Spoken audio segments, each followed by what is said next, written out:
અમદાવાદમાં અમૂલની સુવર્ણ જયંતિની ભવ્ય ઉજવણી, નરેન્દ્ર મોદી સ્ટેડિયમમાં ભાજપનું શક્તિ પ્રદર્શન।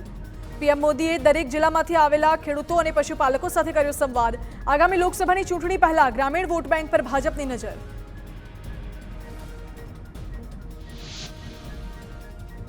અમદાવાદના નરેન્દ્ર મોદી સ્ટેડિયમમાં વડાપ્રધાન મોદીનું સંબોધન, કહ્યું આઝાદી પછી અમૂલ એક શ્રેષ્ઠ બ્રાન્ડ બની ગઈ છે। અમૂલ એટલે વિશ્વાસ, અમૂલ એટલે આત્મનિર્ભર, અમૂલ એટલે વિકાસ, અમૂલ સહકાર અને સંગઠનની શક્તિ। સહકાર સંમેલનમાં પીએમ મોદીએ કહ્યું ગુજરાતના ગામડાઓએ મળીને જે છોડ ઉગાડ્યો હતો તે આજે વિશાળ વટવૃક્ષ બની ગયું। અમૂલની શાખાઓ દેશ વિદેશ સુધી ફેલાઈ ગઈ। દુનિયાના 50 દેશમાં અમૂલની પ્રોડક્ટની નિકાસ થાય છે। 36 લાખ ખેડૂતોનું નેટવર્કમાં રોજ 200 કરોડનું ઓનલાઈન પેમેન્ટ થાય છે, જે આસાન નથી।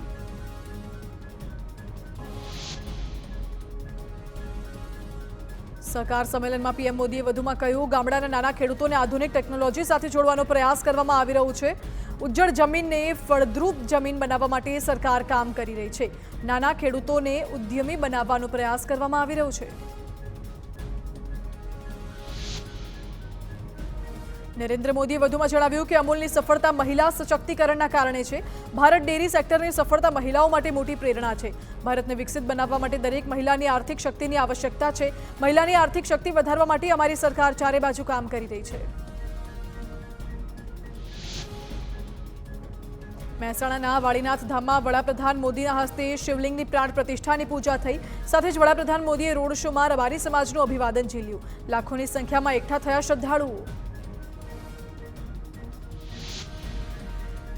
બનાસકાંઠામાં પાલનપુરના કણોદરમાં શંકાસ્પદ ઘીનો જથ્થો સીઝ। નમસ્તે અને શ્રીમૂલ નામની ફેક્ટરી પર કાર્યવાહી। શ્રીમૂલમાંથી ઘીના 3 સેમ્પલ લઈને 42 લાખનો મુદ્દામાલ સીઝ કર્યો। નમસ્તેમાંથી 6 સેમ્પલ લઈ 52 લાખનો મુદ્દામાલ સીઝ કરાયો। પુરવઠા અને ફૂડ વિભાગે શંકાસ્પદ ઘીના વેચાણ અંગે હાથ ધરી તપાસ। દાહોદ નકલી સરકારી કચેરી કૌભાંડ મામલે મોટા સમાચાર। તત્કાલીન બદલી થયેલા પ્રાયોજન અધિકારીનું નામ ખોલ્યું। દાહોદ પોલીસે સંજય પંડ્યાની કરી ધરપકડ। 2022 થી 23 દરમિયાન પ્રાયોજન વહીવટદાર તરીકે ફરજ બજાવતા ચાર્જશીટમાં 7 બેંકના 200 સ્ટેટમેન્ટ સામેલ કરાયા। 6 જેટલી નકલી કચેરી કૌભાંડનો આંકડો 25 કરોડને પાર। દક્ષિણ ગુજરાતને વિકાસની નવી ભેટ। રાજ્ય ગૃહપ્રધાન હર્ષ સંઘવીએ આ મુદ્દે જણાવતા કહ્યું કે સુરતના લોકો પાસે ડુમસ બીચ એકમાત્ર વિકલ્પ હતો, પરંતુ હવે સુવાણી બીચનો પણ વિકાસ કરવામાં આવશે। વિકાસ માટે 48 કરોડ રૂપિયાની ફાળવણી કરાઈ। સુવાણી બીચના વિકાસથી આસપાસના લોકોમાં રોજગારી પણ વધશે। અરવલ્લીમાં ભડકાઉ ભાષણ કરનારા મૌલાનાને મળ્યા શરતી જામીન। મોડાસા ડિસ્ટ્રિક્ટ સેશન્સ કોર્ટે શરતી જામીન મંજૂર કર્યા। પાસપોર્ટ જમા કરાવી હાજરી સહિતની શરતી જામીન। મૌલાનાના 5 દિવસના રિમાન્ડ પૂર્ણ થતાં સુરક્ષા કારણોસર સાબરમતી જેલમાં મોકલવા કોર્ટે આદેશ કર્યો હતો। અમદાવાદના મણિનગરમાં જ્વેલર્સની દુકાનમાં બંદૂકની અણીએ લૂંટ। 4 આરોપીઓ અંદાજે 11 લાખથી વધુના દાગીનાની લૂંટ ચલાવી ફરાર। પોલીસે નાકાબંધી કરી લૂંટારુઓની શોધખોળ હાથ ધરી। મહેસાણાના વાઇડ એંગલ સિનેમા પાસે હોટલમાં માથાકૂટ। હોલિડે ઇન હોટલમાં રૂમ લેવા મામલે થઈ માથાકૂટ। અસામાજિક તત્વોએ રૂમ લેવા માટે કરી દાદાગીરી। હોટલમાં રૂમ ખાલી ન હોવાથી રોષે ભરાયેલા યુવકોએ કરી માથાકૂટ। હોટલમાં મૂકેલા પ્રિન્ટર અને કોમ્પ્યુટરની કરી તોડફોડ। સમગ્ર ઘટના સીસીટીવીમાં કેદ। અમદાવાદ એરપોર્ટ પર મહિલાનો મોપેડ પર સ્ટન્ટ। એરપોર્ટથી શાહીબાગ તરફ મહિલાઓ સ્ટન્ટ કર્યો। મહિલા છૂટા હાથે મોપેડ ચલાવતી નજરે પડી। અકસ્માત સર્જાય તો જવાબદાર કોણ એ સવાલ।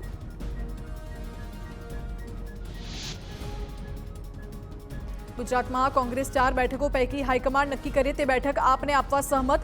વિધાનસભાના પરિણામો મુજબ સુરત, જામનગર અને દાહોદમાં આપને કોંગ્રેસથી વધુ મળ્યા હતા મત। ભરૂચ બેઠક પર ગઠબંધનની શક્યતા પ્રબળ, પરંતુ ભરૂચ બેઠક આપવા કોંગ્રેસનો નિર્ણયો। તો આપ અને કોંગ્રેસના ગઠબંધન મુદ્દે ઈસુદાન ગઢવીનું નિવેદન। કહ્યું ગુજરાતમાં ઇન્ડિયા ગઠબંધન લગભગ નક્કી। આપ પાર્ટી ભરૂચ અને ભાવનગર લોકસભા બેઠક પૂરી તાકાત સાથે લડશે।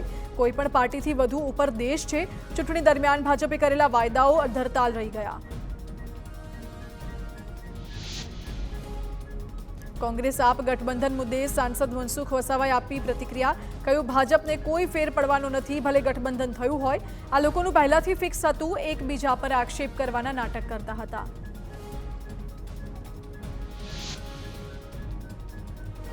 કોંગ્રેસ સાથે આપના ગઠબંધન અંગે ધારાસભ્ય ચેતર વસાવાનું નિવેદન, કહ્યું ભરૂચ બેઠક પર કોંગ્રેસ સાથે મળી ચૂંટણી લડીશું.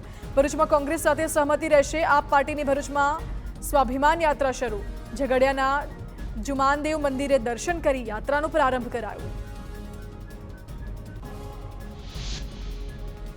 કોંગ્રેસ આપ ગઠબંધન અંગે કોંગ્રેસ પ્રદેશ અધ્યક્ષ શક્તિસિંહ ગોહિલનું નિવેદન, કહ્યું ગઠબંધનનો નિર્ણય હાઈકમાન્ડ કરશે. અંતિમ નિર્ણય હાઈકમાન્ડનો રહેશે. ગઠબંધન થશે તો સાથે મળીને લડીશું. અમે હાઈકમાન્ડને અમારો અભિપ્રાય મોકલ્યો છે. ગુજરાતમાં કોંગ્રેસ આપના ગઠબંધન વચ્ચે મુમતાઝ પટેલની પ્રતિક્રિયા. સ્વર્ગીય અહેમદ પટેલના પુત્રી મુમતાઝે ટ્વિટર પર પોસ્ટ મૂકી, લખ્યું, મારા પિતાએ આપેલી શિખામણ મારો જીવન મંત્ર. જીત મળે કે હાર પણ અંત સુધી લડાઈ લડતા રહેવું. કોંગ્રેસ અને અહેમદ પટેલના સન્માન માટે છેક સુધી લડતા રહીશું.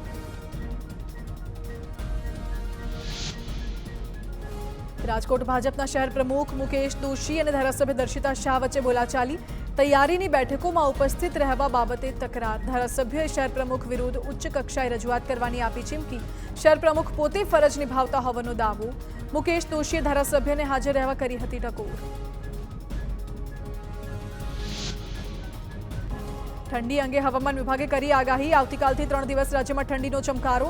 હવાની દિશા બદલાતા ઠંડી વધે તેવી શક્યતા. રાજ્યમાં 2 થી 3 ડિગ્રી તાપમાન ઘટે તેવું અનુમાન. 3 દિવસ બાદ તાપમાનમાં 2 ડિગ્રી જેટલો વધારો થશે.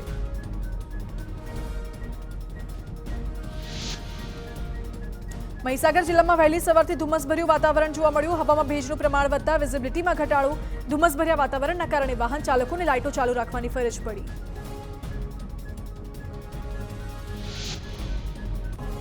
ગાંધીનગરમાં ટેટ ટાટ પાસ ઉમેદવારોનો સચિવાલય ખાતે વિરોધ.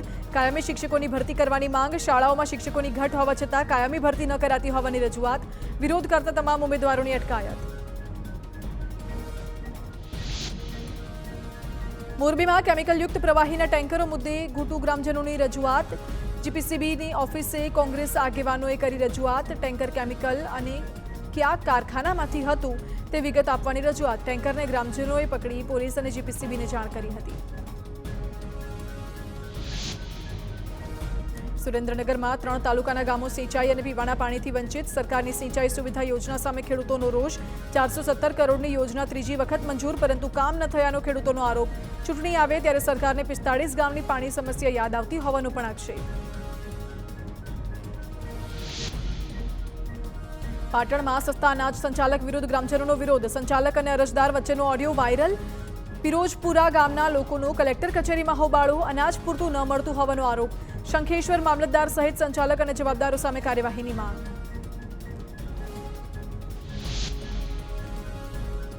બનાસકાંઠામાં બસુ ગામના લોકોનો ડુપ્લિકેટ નકશા મુદ્દે વિરોધ. દબાણકારે ડુપ્લિકેટ નકશો બનાવી દબાણ કર્યાનો આરોપ.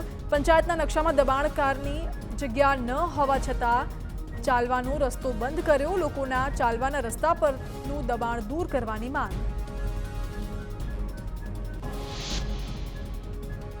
વલસાડમાં વાઢવણ બંદર પ્રોજેક્ટ અંગે સ્થાનિકોમાં રોષ. મોટી સંખ્યામાં લોકો રસ્તા રોકો આંદોલનથી વિરોધ.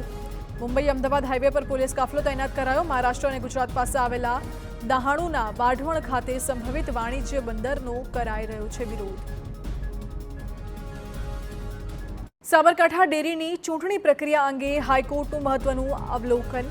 કહ્યું, જે દિવસથી પ્રોવિઝનલ વોટર લિસ્ટ તૈયાર થાય એ દિવસથી ચૂંટણી પ્રક્રિયા શરૂ થઈ ગણાય.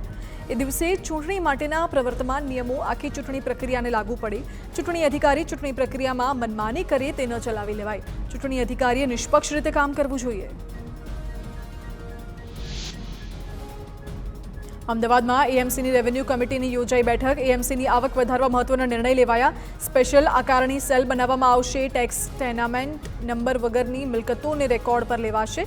ચાલુ વર્ષમાં 25,000થી ઓછો ટેક્સ બાકી હોય એને સીલ કર્યા વગર માત્ર નોટિસ અપાશે. ચાલુ વર્ષે નજીવી રકમ બાકી હોય તો પણ સીલ મારવામાં આવતા હતા. ગાંધીનગર મહાનગરપાલિકાની બજેટ અંગે મળી સામાન્ય સભા. બજેટમાં આરોગ્યલક્ષી અને શિક્ષણને લગતી સુવિધાઓ મુદ્દે જોગવાઈ. પ્રાથમિક સુવિધાઓ ધ્યાનમાં રાખી સુવિધાઓ આપવામાં આવી. 2024માં 1260 કરોડ બજેટ કરાયું છે મંજૂર. ગાંધીનગરમાં ઘ7 પાસે મનપાની દબાણ હટાવવાની કામગીરી. રોડની આસપાસ દબાણ કરતા લારી ગલ્લા દૂર કરાયા. મનપા પર બેવડી નીતિ હોવાનો લારી ગલ્લાવાળાનો આરોપ. મનપા પર પાક્કા દબાણોને રૂપિયા લઈ કાયદેસર કરવાનો આરોપ. જામનગર મનપામાં ફાયર જવાનોની ભરતી માટે 936 જેટલા લોકો જોડાયા. સ્પોર્ટ્સ સંકુલ ખાતે અરજદારોની સ્વિમિંગ ટેસ્ટ લેવાઈ. 7 દિવસ સુધી પ્રેક્ટિસ ટેસ્ટ લેવાશે. 900થી વધુ ઉમેદવારોએ ફાયર ભરતીમાં નોંધણી કરી, જે પૈકી 130 જેટલા અરજદારોને બોલાવાયા. 38 જગ્યા માટે પ્રક્રિયા કરાઈ. નર્મદા ડેમમાં પાણીની સપાટી 129.45 મીટર જોવા મળી. ડેમમાં હાલ 70% પાણીનો સંગ્રહ. નર્મદાની મુખ્ય કેનાલમાં હાલ 19,812 ક્યુસેક પાણી છોડવામાં આવ્યું. નર્મદા બંધના ઉપરવાસમાંથી 15,630 ક્યુસેક પાણીની આવક નોંધાઈ.